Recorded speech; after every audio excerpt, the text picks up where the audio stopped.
Good afternoon, everybody. You know it's going to be a good briefing when you have former PRS director and acting assistant secretary Elizabeth Trudeau in the audience. So let's see how today fares. I don't have anything off the top, so wire colleagues, any of you want to kick us off?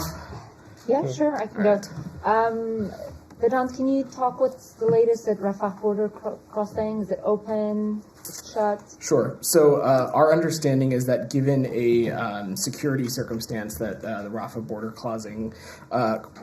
crossing remains closed today, but this is something that we are continuing to work with in partnership with the government of Egypt and the government of Israel towards safe passage for more U.S. citizens, eligible family members, and lawful permanent residents to be able to exit. The number of American citizens, LPRs, and eligible individuals to have departed Gaza continues to be at more than 400. The number I provided up yesterday, I don't have any additional updates at this time. But as we've said previously, and as you all have seen from where you sit, this is an incredibly fluid situation. The border crossing has opened on many instances and allowed for the safe facilitation of exit of foreign nationals, of those who've sought it. So this is something we'll continue to work towards. Right, so just to confirm, there's been no outbound, inbound traffic at all through Rafah today? It remains closed, right. Is our understanding. And in your conversations with Egyptians, do they give at all the timeline on when it might be reopened? Again, I'm just not going to parse into the specifics of the parameters, as our understanding is that its closure was because of a certain security circumstance. So our expectation is that once that circumstance is resolved, the crossing will be open at the regular intervals that it's been open, and the flow of humanitarian aid into Gaza and the facilitation of foreign nationals interested in exiting will be able to do so. Right. Just one more thing.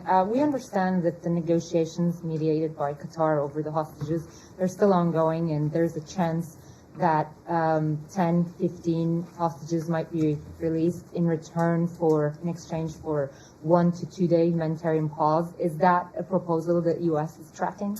We've seen those reports, and I certainly am not going to get into the specifics of any of our negotiations or discussions when it comes to the release of hostages.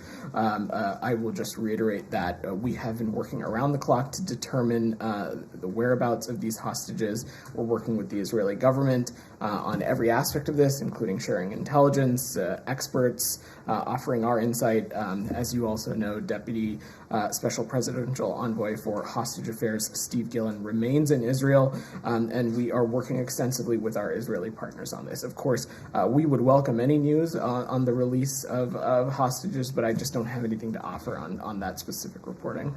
Can I just briefly, I know you're not going to get into the negotiations on this, but the U.S., of course, has been talking about a humanitarian pause. This idea of 1 to 2 days, perhaps, is that something that the U.S. would be amenable to? Is that something that's inconsistent with U.S. policy? Sean, I touched a little bit on this yesterday, and I'm just not going to assign any kind of timeline or longevity to it. I think the important thing for us continues to be, one, the conditions being as such so that Hamas is not able to regroup, re-strengthen itself, position itself in a way to carry out its stated continued intent, which is to carry out violent terrorist attacks against Israel and its people. But we also want to ensure that conditions can be created that allow for the influx of humanitarian aid. We recognize and understand that more is needed, and we're working to address that.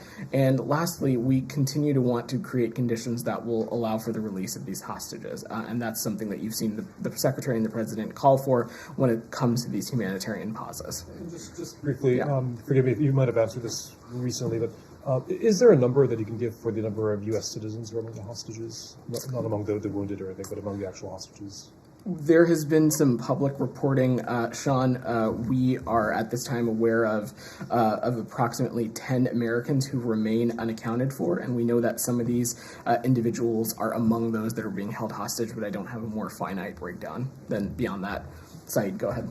Thank you, Vedant. Can you just clarify to us the call by the President apparently for a 3-day pause or anything like this? I know that you talked about this, but could you elaborate on Are that? you referring to any specific reporting site? I'm not sure what you're speaking about. Last night, that the president, in his conversation with Benjamin Netanyahu on Monday, called for a 3-day pause so they can allow for the movement of hostages or negotiation and so on to know their name, details of everybody.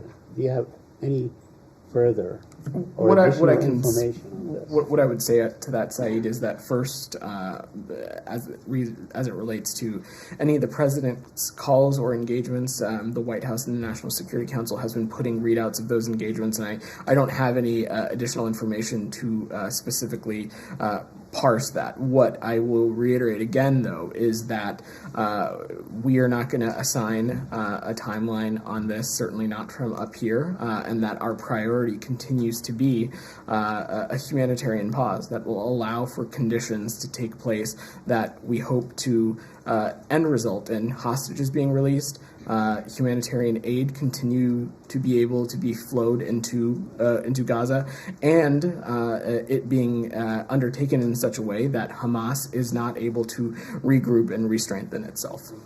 Fair enough. But today, a Hamas spokesman, military spokesman, said that they offered to release 12 people, but they were on the cusp of actually doing that, achieving that, but then Israel sabotaged it. Do you know anything about that? If Hamas is interested in releasing any of these hostages, they should do so. If they're saying that they have an interest in doing so, they should do so. The proof should be in the actions that they undertake. And so if they have a desire to release hostages, we would welcome that.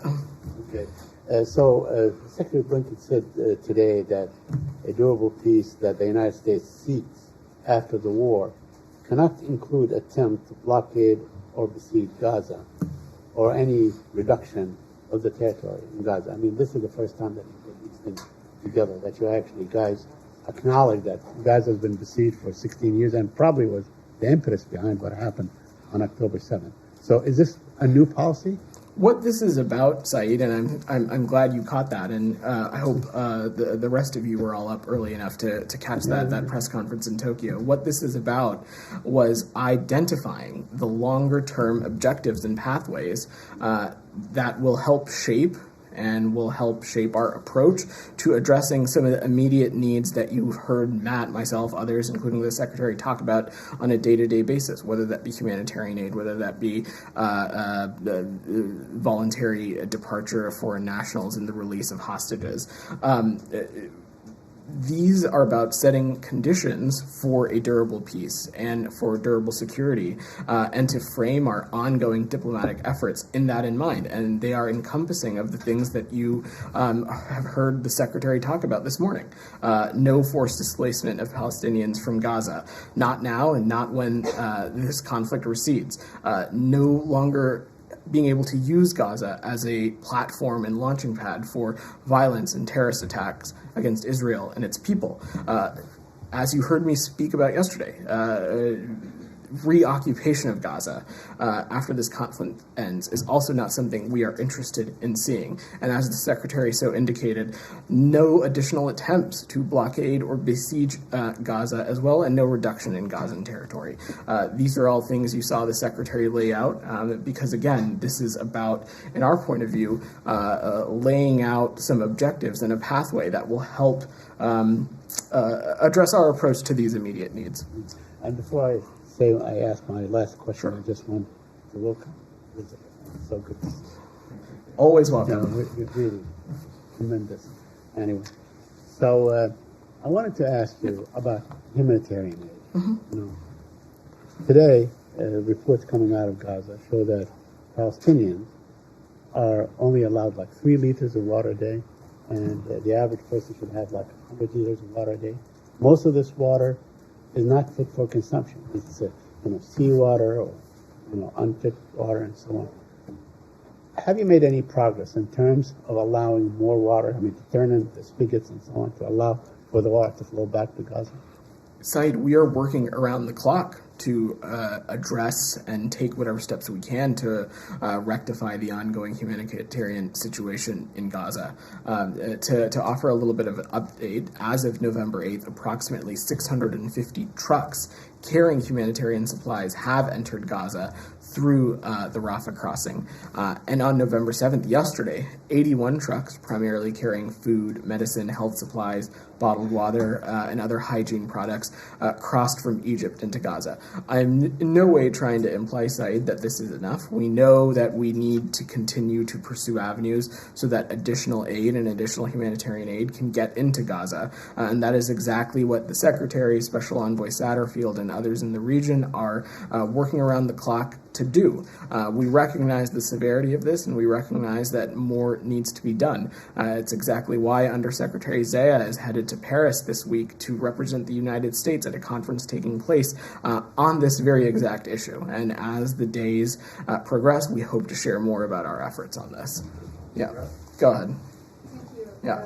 The UN Secretary General Guterres today said that there is something, quote unquote, clearly wrong with Israel's military operations in Gaza, as thousands of children were killed.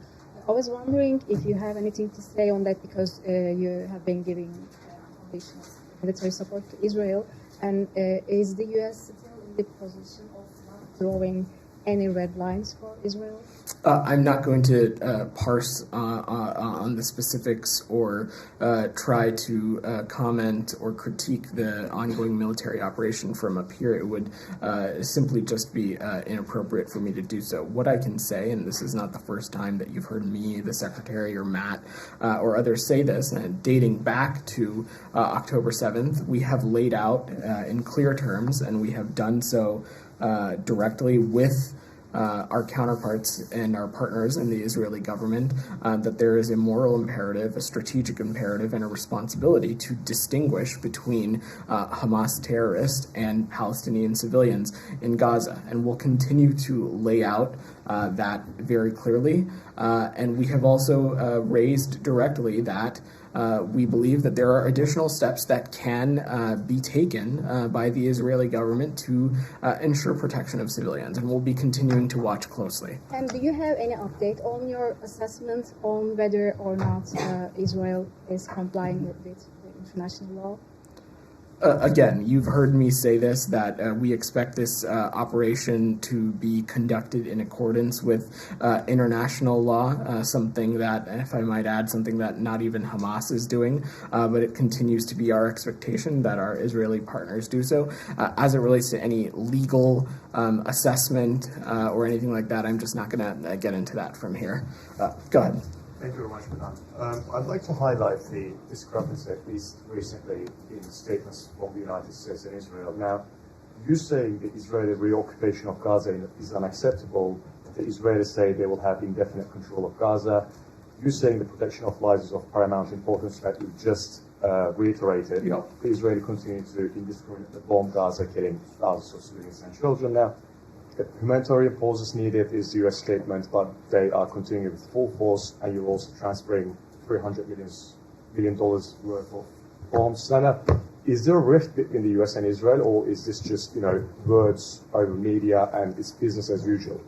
First, as it relates to the comments about Gaza and occupation, I addressed this a little bit yesterday, and I'd refer you to the Prime Minister's office and the government of Israel to further contextualize and clarify any comments that they've made. I will reiterate and echo again from up here that we are not interested in seeing a reoccupation of Gaza. That's not something we are pursuing, nor is it something that we have heard from our Israeli partners either. But beyond that, we continue to believe that Israel has every right to defend itself, to defend its security as it undertakes this operation.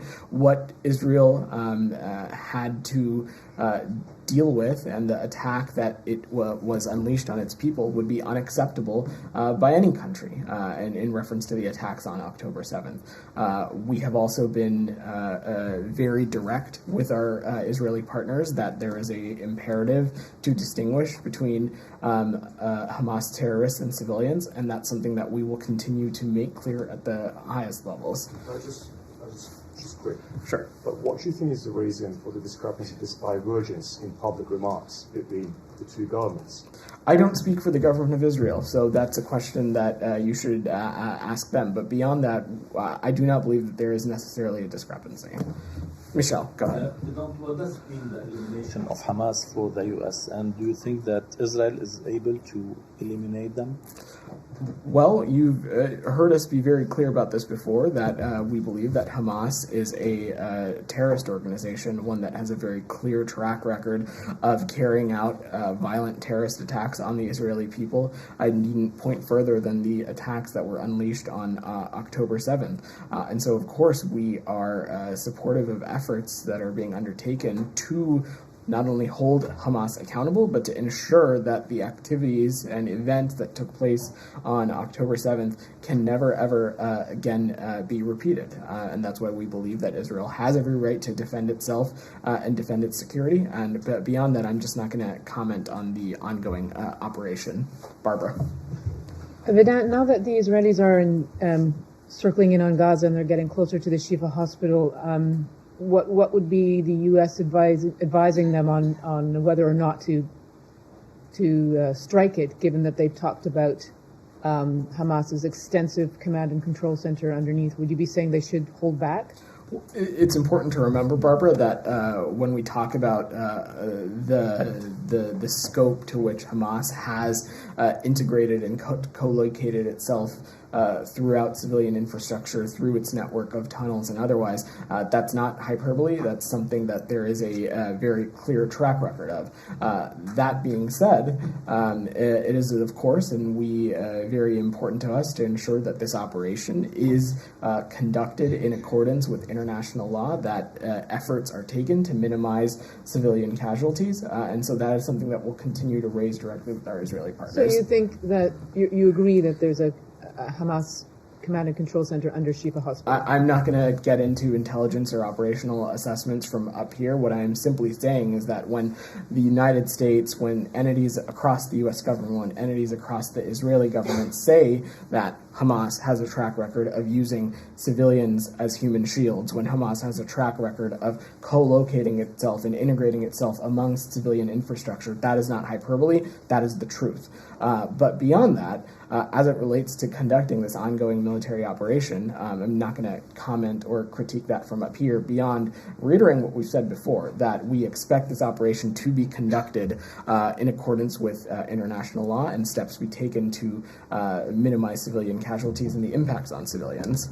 You have in the past said it's never right to hit a hospital. So in this case, would you say that, or would it be worth it? I mean, I'm just wondering if there would be. We're talking about hypotheticals, Barbara, and I'm just not going to get ahead of this process or operations. Have been hypothetical about this. I'm just not going to get ahead of this operation or comment on everything that happens as it relates to this military operation that's being conducted. Just one final question, Sure. quickly. So you are not talking about a timeline for this humanitarian ceasefire. There's the report about Mr. Biden asking for 3 days from the Prime Minister, and then Mr. Netanyahu in his interview saying something like an hour here, an hour there. Is there actually something on the table that's being considered? I mean, without asking what exactly it is there something concrete being considered for a humanitarian pause with Israel? I'm just not going to get into the specifics of these diplomatic discussions. I will just use this opportunity to say again that we are looking this in three different ways. The first, conditions being allowed to allow for the flow of increased humanitarian aid into Gaza. Two, conditions being created that will hopefully allow for additional and further release of hostages. And three, this happening in a way in which Hamas cannot regroup and re-strengthen itself. I think this morning in Tokyo, the secretary put it quite aptly when it comes to the various calls for a ceasefire that we're seeing from various corners of the world. That those who are calling for a ceasefire have an obligation to explain how to address the unacceptable result a ceasefire would bring, which is Hamas left in place, Hamas being left in place with more than 200 hostages, with the capacity and its continued stated intent of repeating its attacks from October 7th. Camilla, you've had your hand up. Sorry. Thank you, Go ahead. Vedant, and welcome back. in addition to what the Secretary said in his presser this morning about what the U.S. doesn't want Gaza to look like, in the sense they don't want a reoccupation of Gaza, yesterday Mark Regev on NewsHour said that he believes that there will be a buffer zone, that there needs to be after what we have been through. So is that something that the U.S. is in agreement with in terms of the buffer zone? And I have one more on fuel. I think given where we are in this conflict, I'm just not going to get into the specifics of what is on or off the table beyond just reiterating what the Secretary says, which is there are some clear, very finite points of view that we bring to this as it relates to reoccupation, as it relates to governance. We continue to feel very strongly that it needs to be respective and reflectful of the will of the Palestinian people, and that ultimately we are interested in seeing a Gaza that is unified with the West Bank under the Palestinian Authority. But beyond that, we're just not going to get ahead of this process as we continue to work in the day-to-day to address these immediate needs while also laying out a pathway for some longer-term objectives. Just one more on fuel. An IDF spokesperson said last week that Israel will allow fuel to enter the Strip as and when hospitals run out and will need it. Does that not contradict what the U.S. is trying to work towards to get fuel into the Strip? Are you in agreement with that particular parameter which has been set about hospitals waiting for hospitals to run out of fuel before fuel can go in? I addressed this a little bit yesterday. Obviously, fuel is incredibly important for hospitals because there's, of course, a dire public health need, but as we also know that there are a number of other activities or actions that require the use of fuel, whether that be the desalination of water, the distribution of clean water, wastewater treatment, and so on and so forth. So beyond that, we recognize that there is a dire need for fuel, and we are working around the clock with Special Envoy Satterfield, with others, with the government of Israel, with Egyptian authorities, donors, and other aid agencies to see what avenues are possible to allow further fuel into Gaza for the benefit of civilians. Go ahead, in the green. Yeah. Thank you. Yesterday, during the briefing at the White House, it was said that the State Department is solely responsible for managing the list of Americans who are in Gaza and need to leave. When the Rafah crossing reopened, although the United States are not responsible for the list itself of foreigners, what is the criteria for defining who can or who cannot leave Gaza Strip regarding foreigners? And the second question, if possible, if the U.S. agree with this limitation, limiting the number of foreigners who can or who cannot leave. There's an important perspective to remember here, and that is first and foremost that this is not a crossing we control. This is not a crossing in which we really have much input into whether it can open or close. The role that we are playing is providing the best information to our partners in the Israeli government and the Egyptian government of American nationals, American citizens, LPRs, and eligible family members who have indicated a voluntary desire to depart Gaza. And at regular intervals, the Palestinian General Authority's Facebook page for Borders and Crossings posts a list of which foreign nationals are eligible to exit Rafah crossing on a particular day. And when we see which Americans are reflected on that list, we do our best to get in touch with them and ensure that they are able to make their way to Rafah to exit. When Rafah is open, American citizens, foreign nationals who may have had their names published on a previous day's list, our expectation is that those individuals will still be able to exit. Can the U.S. diplomacy somehow help to push even Israelis or Egyptians in order to put more names in those lists? We from other countries. We are continuing to work around the clock to ensure that Rafah crossing can be open as often as it needs to be to allow for the flow of humanitarian aid into Gaza, but also for the allowance of foreign nationals to be able to leave when they see fit. love it. Go ahead. I think there's going to be a lot more on this, so I can come back to you later. Shannon, I think you've had your hand up. Go ahead. Something you said about the Palestinian Authority a moment ago. Yeah. The Secretary's comments earlier today seem to be the strongest endorsement that the PA should lead Gaza. So is that the administration's view, and would that look something like pre-2006 or something different this time around? And does the PA's, their lack of popularity, does that raise any concerns? So I think just to reiterate what I said to some of your colleagues, I'm not going to get ahead of this process as what this is about and what the Secretary's comments were about. We're laying out some longer-term objectives and pathways that'll help share our approach in addressing some of the immediate needs. But what I can say is something that is not new is that we have long felt that the governance of Gaza and the West Bank, of course, needs to be reflective of the will of the Palestinian people. We believe that puts the region on a pathway to Israelis and Palestinians living side by side in states of their own with equal measures of security, freedom, and opportunity. And that continues to be our point of view. And you saw the Secretary reiterate that this morning in Tokyo. Jackson, go ahead. I'll come back to you right after that. Thank you so much, Vedant. Has the State Department prepared for a possible government shutdown in 9 days? What's the department's reaction to the House GOP wanting to pair supplemental Ukraine funding with border security? Would that only undermine Ukraine? We believe that there is an imperative to continuing to support our partners in Ukraine who are defending their country and protecting their territorial integrity and sovereignty. We also continue to believe that there is an imperative to support our partners in Israel who are defending their security and have every right to defend themselves.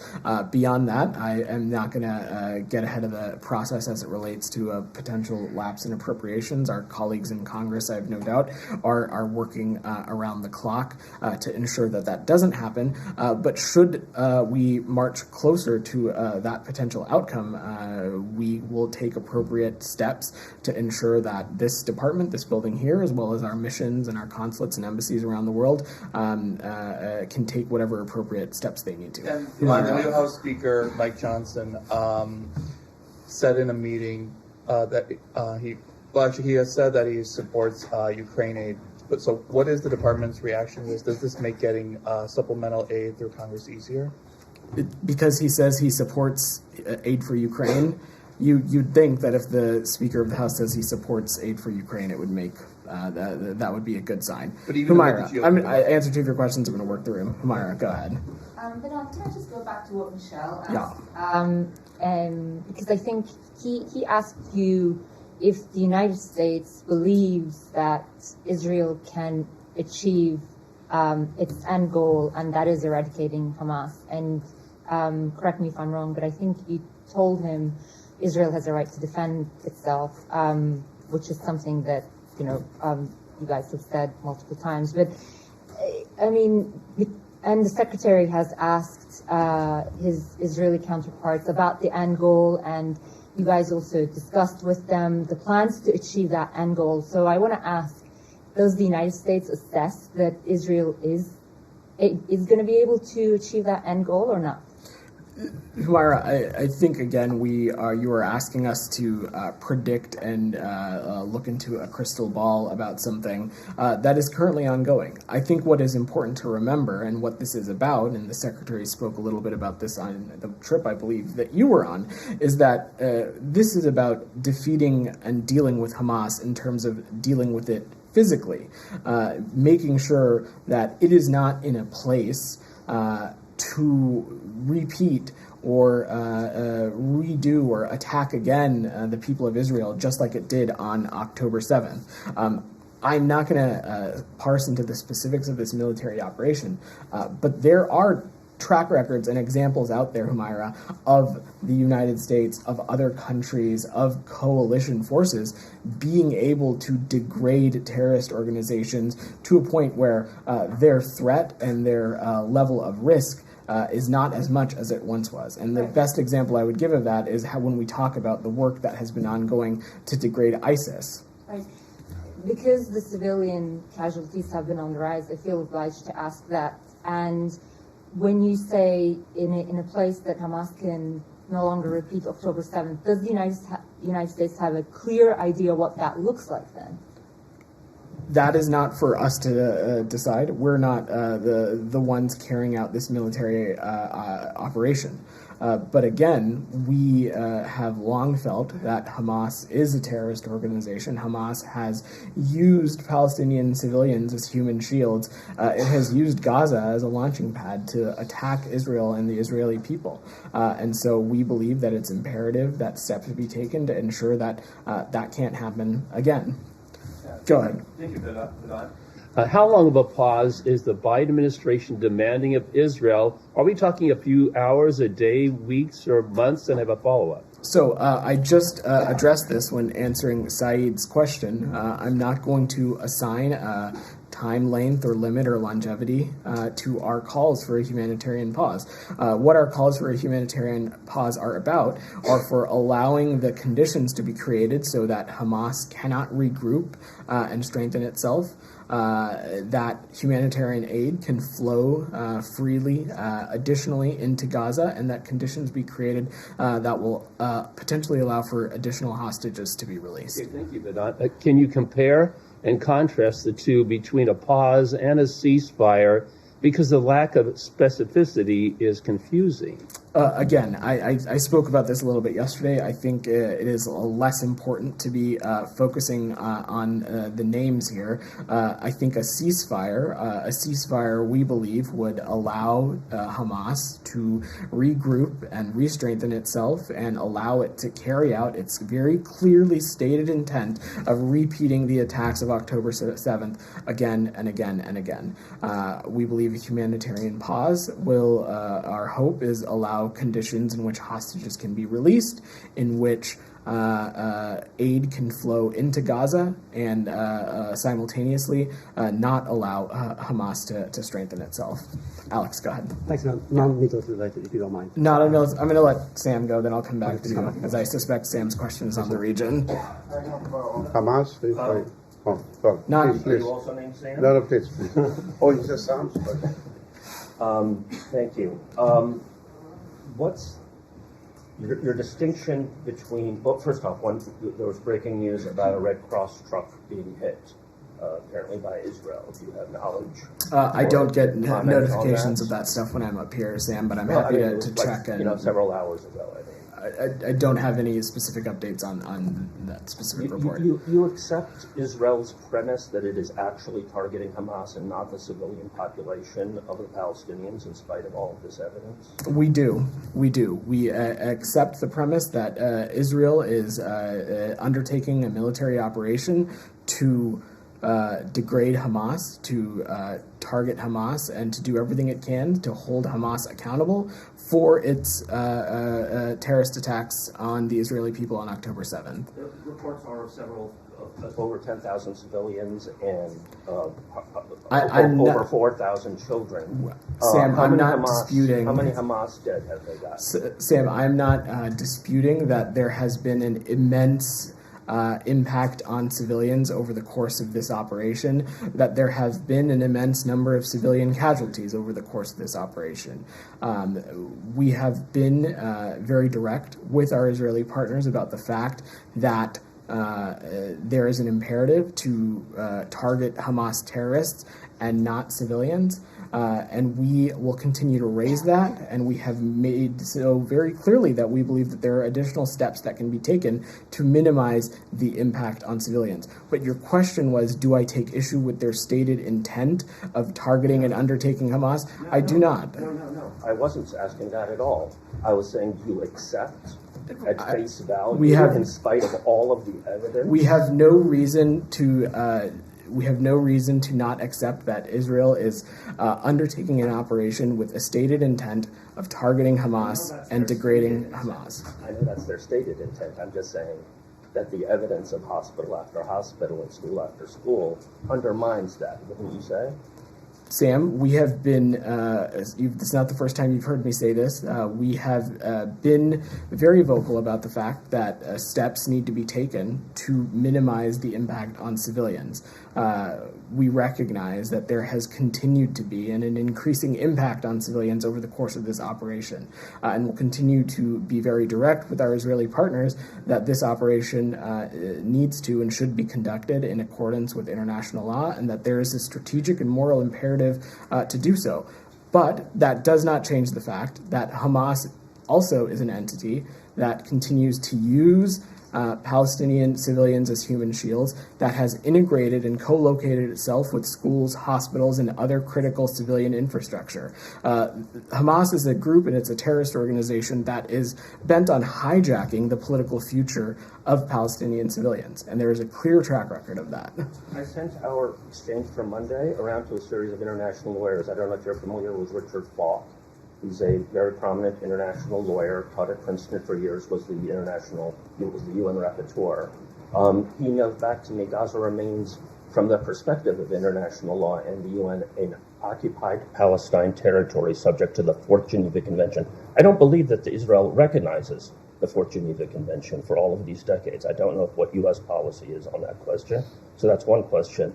This means that Israel is an occupying power and has a primary obligation to safeguard the safety of the civilian population. It is entitled to take reasonable, lawful measures to restore its security in the aftermath of such an attack, referring to October 7th. As such, it has no international legal right of self-defense. Even if it had such a right of self-defense, it would have no legal or moral basis for engaging in a genocidal assault of character, which has been strongly confirmed by Israel's top leaders. Does the U.S. recognize the Geneva Conventions as applying to Palestinian territories? Sam, what I'm just going to say is what you've heard us say before is that we believe.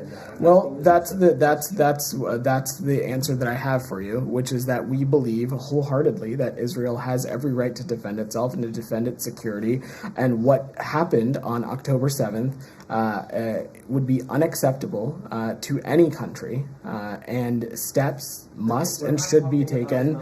Steps must and should be taken to ensure that those events cannot be repeated. Now, I've taken 3 of your questions. I'm going to work the room a little. Alex, go ahead. Thank you. Thanks, man. I have 2 topics, but before we dive into my questions, I want to ask if the department has any position on European Commission's decision today to grant candidate status to Georgia, Moldova, and Thanks for your question, Alex. We welcome this announcement from the European Commission on its recommendations on EU enlargement, and we strongly support the EU aspirations of the 10 candidate and aspirant countries that were recognized. This is, of course, as you know, Alex, an EU-led process, but we believe that this is a pivotal moment for the transatlantic community, and we encourage candidate and aspirant countries to seize the momentum to realize their full potential. Thank you. Now to my topics. The arrest of Arif a reporter. Now we are approaching to 1 month. National Press Club today came up with a statement urging the administration to immediately designate her case, her imprisonment as wrongfully detained. Where are you at this, and also any progress on your end to reach out to her in jail? So, Alex, you've heard me speak about this before as it relates to the formal wrongful detention designation that this department uses. That is an active and ongoing process, and it is not something I'm going to speak to in specificity to any particular case. There is an obvious example you can give us to demonstrate that this actually is an ongoing process. I'm not going to speak to these specific processes, but if you look at the cases that we have been public about their wrongful detention designation, they did not always necessarily start out that way. It is a process. Sometimes it happens incredibly quickly. Sometimes the nature of the detention evolves, and we will take this process step by step. Have you heard back from the Russians formally in terms of this case? I'm just not going to get into the specifics of the diplomatic discussions, Alex. Because there's an impression that we're allowing ourselves to be paralyzed, to paralyze this process because terrorists in Russia, surprise, surprise, is not cooperating. Is that the case? I'm just not going to speak to the specificity of the process, Alex, but I'm happy to check back and get back to you. My final topic on Azerbaijan, Armenia. Anything on Special Advisor Bono's trip to the region? What is he hoping to achieve this time around? When we engage on these issues, Alex, what we bring at the forefront is our desire and hope to see peace between these two countries and a durable peace in the South Caucasus. I'm happy to check to see if there's some specific information that we can share from his trip, though. Lala, On Yemen, okay, then I'll come to you. Go ahead. The Houthis in Yemen claim to have shot down a U.S. drone over Yemeni territorial waters. Are you aware? I'm not. I've not seen that reporting, and I would defer you to my colleagues at the Pentagon to speak to that. Lala, go ahead, and then we probably need to wrap shortly, guys. Change of subject: India and its neighborhood. Sure. Secretary would be in India this week for the 2+2 dialogue. Yeah. What are the key issues to be on his agenda when he meets his counterparts in Delhi? You've heard us speak about this before. India is a country that we have a deep partnership. This, of course, he'll be going for the 2+2 security dialogue with Secretary of Defense Austin. So I expect, of course, that deepening the security cooperation and partnership will be one of the many topics that are discussed. It was something that was obviously raised during Prime Minister Modi's state visit earlier this year, and I know the Secretary looks forward to being there and in engaging directly with his counterparts on this. But I'll let the trip take place before we talk more about it. One more question on Bangladesh. Ahead of the elections, violence has increased in the country. I have seen a statement of both sides. The ruling party is saying that those having ties with the Islamic terrorist groups are purposefully fomenting violence in the country. Ahead of the election, how confident you are of a free and fair elections in the country? I'm not going to categorize or give the elections a grade from up here, Lalit, but you've heard us say this before, that what the United States wants for the Bangladeshi people is what we believe the Bangladeshi people want for themselves, which is a free and fair election, which are conducted in a peaceful manner. And we are engaging and will continue to engage with the government, with opposition candidates, with civil society, and other stakeholders to urge them to work together for the benefit of the Bangladeshi people. I have a follow-up on this. I'll go to you, then I'll come back to Sean, then we got to wrap very up. short about 3C visa policy. I just wanted to tell you this is the third time in Bangladesh the general election is going to be held on time. It is very rare case in Bangladesh.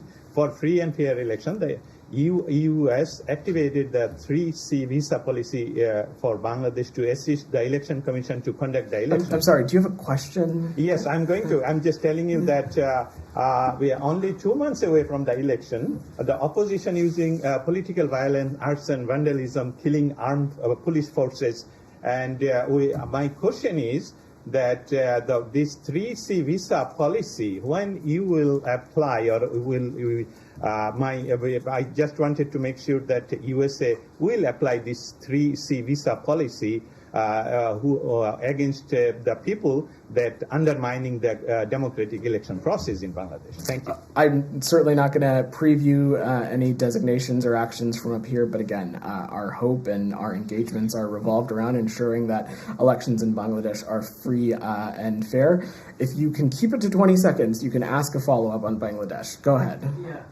On Bangladesh, already 8,000 opposition activists is in jail, and three garments workers have been killed. I saw your statement for their minimum wages. And as USA does not support any political party over other, how does the US look? How does the US look at this scenario? The ruling party moving ahead for another one-sided election, and 2014 and 2018 election dropped out. Again, I'm just not going to parse this situation specifically. As you so said, we do not support any political candidate or party in Bangladesh. Our hope, our desire, and what we continue to work towards and work around through our engagements with the government, through our engagement with opposition groups, civil society, and stakeholders, is that these elections be carried out in a free and fair manner. Okay, go ahead. Yesterday, a local government leader of the ruling party in Bangladesh has threatened publicly to beat U.S. ambassador in Bangladesh, Peter Hush, due to his outspoken role in for free, fair, and credible election. Can you provide insight into the level of threat and security concern facing the U.S. ambassador in Bangladesh and the embassy personnel, and what specific steps and security measures are being taken to ensure safety and diplomatic mission and the embassy personnel. So Bangladesh? I'm going to address this broadly, which is that the safety and security of our diplomatic personnel and our diplomatic facilities is of utmost importance. I think such kind of violent rhetoric is deeply unhelpful. But beyond that, we expect the host government of any country to take all appropriate measures to maintain the safety and security of our personnel and our facilities. That is in line and per the country's obligations under the Vienna Convention and the diplomatic conventions that exist under that. Sean, you've had your hand patiently. Go ahead, and then we'll close up. Sure, Sudan. Uh-huh. Two things. I mean, first of all, there's the Jeddah talks. Yeah. I know that there's a statement from the U.S. and Saudi Arabia. I mean, I read the statement, but can you characterize it? Is there disappointment that it didn't go further? I mean, these are also confidence-building measures that have already been in the works for some time. And more specifically, there have been a number of reports of more violence, particularly in Darfur. Yeah. There's a communications blackout. I was wondering if the U.S. has eyes and ears somehow there to say what the situation is. This is something that we're going to continue to work towards, Sean. The talks in Jeddah have remained focused on a narrow set of objectives to focus on the delivery of humanitarian assistance, establishing ceasefires, and to further and deepen confidence-building measures that we hope will result in a permanent cessation of hostilities. And this is something that we'll continue to work with the respective parties towards. I will also add, since you've given me the opportunity, the U.S. condemns in the strongest terms reports of killings on the basis of ethnicity by the RSF and its allied militias in West Darfur. Just briefly, do you have more detail on what's happened in the past couple of days there in West Darfur? There have been a number of reports, but access is quite limited. So I wonder if the U.S. has some assessment about the level of violence. We've seen reports of imminent large-scale attacks by the RSF on El Fasher, North Darfur. We've seen those reports also outline that there's subjecting of civilians to extreme danger. There's also extreme fighting that we've seen in Niala, Zalangali, and elsewhere in Darfur as well, but I'm happy to see if we have any more specific updates. All right, thanks, everybody. Thank you. Thank you.